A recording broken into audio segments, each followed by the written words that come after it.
15 বছরের তৃণমূল কংগ্রেসের শাসনের অবসান। সোমবার 4 মে 206টা আসন পেয়ে একক সংখ্যাগরিষ্ঠতা পেয়েছে বিজেপি। আর বিজেপির জয়ের ছবি স্পষ্ট হতেই রাজ্যের বিভিন্ন জায়গায় শুরু হয়ে গেছে গেরুয়া আবির খেলা। বিজেপির কর্মী সমর্থকেরা মেতে ওঠেন অকাল হোলিতে। এমনকি শহর কলকাতায়ও বহু জায়গায় প্রকাশ্যেই রাস্তায় নেমে আসেন বিজেপির কর্মী সমর্থকেরা। ক্যামেরার সামনে তৃণমূল কংগ্রেসের বিরুদ্ধে ক্ষোভ উগড়ে দেন তারা। আমাদের প্রতিনিধির সামনে একজন বিজেপি কর্মী বলছেন, তাকে শোভনদেব চ্যাটার্জি এই বুথে অ্যাফিলিয়েশন দিয়েছিলেন, তিনি এই বুথে রাজ্য সম্মেলন করেন। আর সেই 2004 সালে শওকত মোল্লা নাকি মমতা ব্যানার্জিকে লক্ষ্য করে গুলি চালিয়েছিল। সেদিন আরাবুল ইসলাম না থাকলে মমতা ব্যানার্জি ছবি হয়ে যেতেন। কি বলেছেন ওই বিজেপি কর্মী? আমাদের প্রতিনিধি রাহি হালদার কথা বলেছেন তার সঙ্গে, আসুন শোনাই। মাননীয় শোভনদেব চট্টোপাধ্যায় আমাকে অ্যাফিলিয়েশন দেয় এই রুটে। 2004 সালে আমি এইখানে রাজ্য সম্মেলন করি। আর 2004 সালেই কিন্তু শওকত মোল্লা মমতা ব্যানার্জিকে গুলি চালিয়েছিল। যদি আরাবুল ইসলাম না থাকতো মমতা ব্যানার্জি ছবি হয়ে যেত। 2 3 নম্বর হচ্ছে কি, 3 নম্বর হচ্ছে লেবার অ্যাক্টে বলা আছে, ঠিক আছে, পিএফ ইএসআই না দেওয়াটা নন বিলেবল সেকশন মামলা হবে।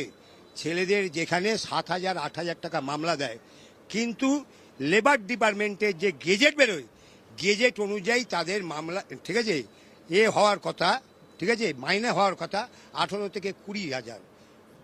3 এখন পরিবর্তন যখন নম্বর লাস্ট একটা বলি, মমতা বন্দ্যোপাধ্যায় কি ছিলেন স্বাস্থ্যমন্ত্রী। আপনি জানেন স্বাস্থ্যমন্ত্রী থাকাকালীন কলকাতাকে ঘিরে রেখেছে 6টা মেডিকেল কলেজ। 6টা মেডিকেল কলেজের কন্ট্রাকচুয়ালরা 7,000 টাকার ওপরে মাইনা পায় না, মিনিমাম ওয়েজটা পায় না কেউ। সব তৃণমূলের নেতারা চুষে খেয়ে নিচ্ছে।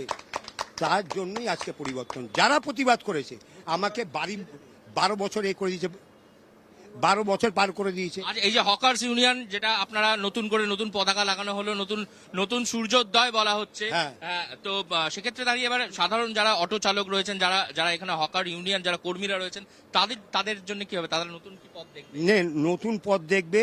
তৃণমূল কংগ্রেসের নেতারা শিয়ালদা স্টেশনে দাগি চোর ছিল, নান্টু ঘোষের এতে থাকে, ঠিক আছে, বিধানসভায় আপনার ঘোলা বাজার, তিলা বাপি, দাগি চোর। অভয়ার মায়ের বিরুদ্ধে যে মিছিল করেছে, ঠিক আছে, ডাকাতি কেসের আসামি সে হকার ইউনিয়নের নেতা স্বপন সমাদ্দারের কোলে বসে এই কাজ করছে। তারই পরিবর্তন চেয়েছে এরা যদি কথা না শুনতো হকাররা, ঠিক আছে, হকারদেরকে আপনি জানেন 1260 টাকা কত টাকা হতে পারে এই একটা সামান্যতম হকারের জন্য। এই যে মুখ চোখ দেখুন তো এদের 1260 টাকা করে পেনাল্টি করিয়ে দিত। তার মানে ওকে গিয়ে জহুজুর করে প্রণাম করো। সাগরের কাছে কেউ যাবে না, কেউ সাগরের কাছে যাবে না। কেন? সাগর সৎ ছেলে। ঠিক অটোরিকশা ইউনিয়নেও এখানে দেবাশিস ব্যানার্জি ছিলেন। সেই দেবাশিস ব্যানার্জির যে পুষ্যপুত্র ছিল 15টা পারমিট বেচেছে।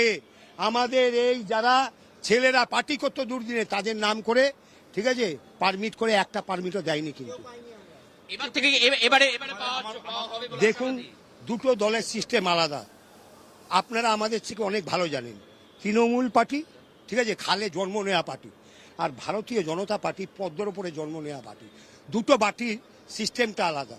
তাই আপনাদেরকে একদম পরিষ্কার বলছি, তৃণমূল কংগ্রেস যেটা করেছে ভারতীয় জনতা পার্টি করবে না।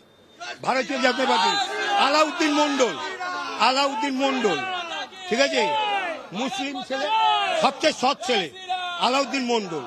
আমি বলেছি তুমি ওই নেতৃত্ব দেবে, উনি নেতৃত্ব দেবেন, কিন্তু আলাউদ্দিন মন্ডল। আমরা ভারতীয় জনতা পার্টি তৃণমূল কংগ্রেস বিরোধী নয়। ভারতীয় জনতা পার্টি সংখ্যালঘু বিরোধী নয়। ভারতীয় জনতা পার্টি সন্ত্রাসের বিরুদ্ধে, তোলাবাজের বিরুদ্ধে, যারা তোলাবাজ, যারা চাল চোর, যারা চাকরি চোর। পরিবর্তন হয়েছে এবং আগামী দিনের নতুন সূর্যোদয়, সেই সূর্যোদয় আপনারা দেখছেন। একদম একদম। এবং সমস্ত অটো টোটো যে এই যে গ্রহণ লেগে গেছে তৃণমূলে একেবারে যেমনটা দেখাচ্ছি, যে এই অফিস, একটু জায়গাটা দিতে বলবো। এই অফিসের ভিতর এই যে অফিস কিন্তু আজ গতকাল পর্যন্ত এখানে তৃণমূলের পতাকা ঝুলতো। 12 লক্ষ টাকা, অর্থাৎ ব্যাংকে জমা রাখলে তার ডিটেলস পেপারস কোথায় থাকবে? ইউনিয়ন ঘরে। ওই ডিটেলস পেপারও চোট করে দিয়েছে। রাত্রি 1:30টার সময় চুরি করে নিয়ে গেছে ফাইল। অসীম ধর, অসীম ধর রাজ্য জেলা সম্পাদক। একেবারে এই যে যে যে ইউনিয়ন রুম যেটা দেখাচ্ছিলাম আমরা, এই ইউনিয়ন রুম কিন্তু গতকাল পর্যন্ত এখানে তৃণমূলের পতাকা ঝুলতো। এই যে সবুজ রং, সেই সবুজ রং এখনো রয়েছে। রংটা কবে বদলাবে এবার? একদম। এই যে দেখুন, এই যে এখানে কিন্তু বিজেপি, এতদিন পর্যন্ত এখানে তৃণমূল লেখা থাকতো, এখানে বিজেপি লেখা হয়েছে, জয় শ্রীরাম লেখা রয়েছে।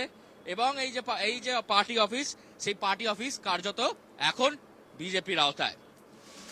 15 বছরের তৃণমূল কংগ্রেসের শাসনের অবসান। সোমবার 4 মে 206টা আসন পেয়ে একক সংখ্যাগরিষ্ঠতা পেয়েছে বিজেপি।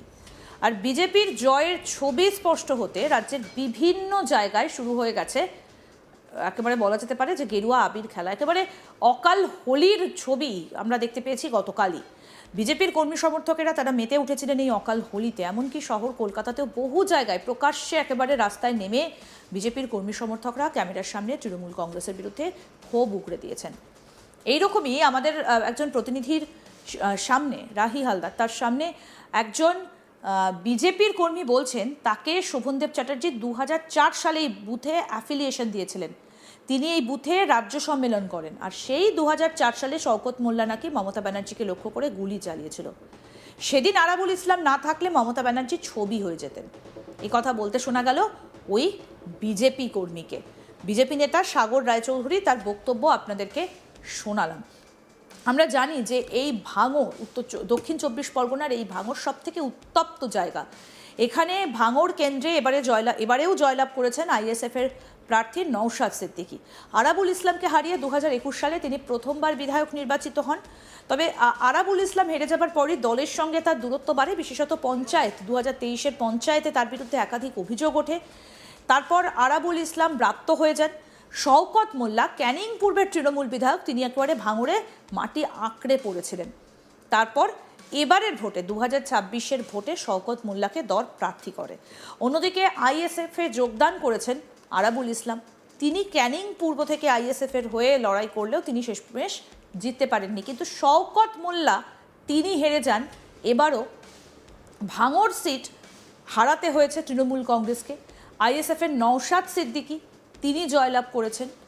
এবং একজন বিজেপির কর্মী তিনি বলছেন আরাবুল ইসলাম যদি না থাকতেন 2004 সালে, তাহলে মমতা বন্দ্যোপাধ্যায় ছবি হয়ে যেতেন। এই কথা বলতে শোনা গেল এক বিজেপি কর্মীকে। এমনটাই বলছেন তিনি। বলছেন সেদিন আরাবুল ইসলাম না থাকলে মমতা ব্যানার্জি ছবি হয়ে যেতেন। আরও আপডেট পেতে দেখতে থাকুন আজ তাক বাংলা। সাবস্ক্রাইব করুন, নোটিফিকেশন পেতে বেল বাটন অপশন প্রেস করুন।